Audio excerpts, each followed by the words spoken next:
There's a lot of stuff to talk about in this game, huh? I always seem to find another way to wrap the channel back around to it. This particular subject was something about the game that I noticed very recently, that being how the game used my own nostalgia against me in a way that was powerful, and probably a big part of what drew me to it on my first playthrough. As a disclaimer, I don't think any of this was intended by the game. I don't want to give Itoi too much credit here, not because I think he's a bad writer, I think he is a wonderful writer most of the time, but because this would have been simply impossible without an absurd level of planning. I only clarify this because I don't want people to tell me that this was obviously not intended, because you're right, it obviously wasn't. This is just my experience with the game. When I first played Mother 3, I was in a real dark place, and the game really helped me out of it because all things considered, it's a game with a pretty optimistic message at the end of it, to believe in people even though things seem hopeless. Something that accentuated the darkness of the game for me, though, was the leitmotif of Porky, which is featured most prominently in the song His Highness's Theme.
You've probably heard this song before in Super Smash Bros. It's a real banger of a track. That's also where I heard it for the first time, and for a long time in my life I associate it with my childhood. Until I actually played the game, I had no idea how sinister its overtones were. All I knew was that it was a song that I really liked for a villain character. Anybody who's played Mother 3 will know that the villains are a fascistic army taking over the Nowhere Islands. The Nazi inspirations are pretty clear. The pigmasks literally Heil and stuff like that. They slowly indoctrinate and brainwash people into their ideas, and even change nature to fit their idea of a quote-unquote perfect conforming society. Anybody who doesn't love their leader, Porky, is either wiped away or brainwashed into liking him. It's quite dark. And His Highness's Theme is the theme song of these people. It then becomes obvious that the song was written to resemble the military marches of the Nazis from the 1930s.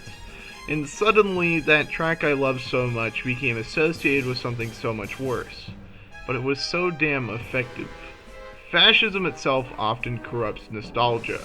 In a lot of ways, reactionary thought is built upon nostalgia. This idea of a glorious past that, if simply reclaimed, everything would be perfect. So much of fascistic rhetoric is built upon the foundation of corrupting the nostalgia of the people who believe in it and using it as a weapon of hate.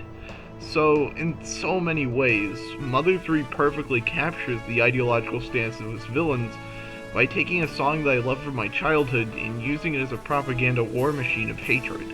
And this is just another way that it had power over me as a player. His Highness's Theme represents something very potent to me. The way fascism controls and corrupts our lives. It's one of the most powerful songs in gaming for me, especially if you realize its true nature years after hearing it for the first time. Because just like fascism distorts your experiences, the Pigmask's army's anthem itself can be totally distorted by your experiences with fascism in Mother 3. This has been Arcade Everlasting, someone who hopes they'll stop having Mother 3 video ideas soon, signing off. Thank you for watching.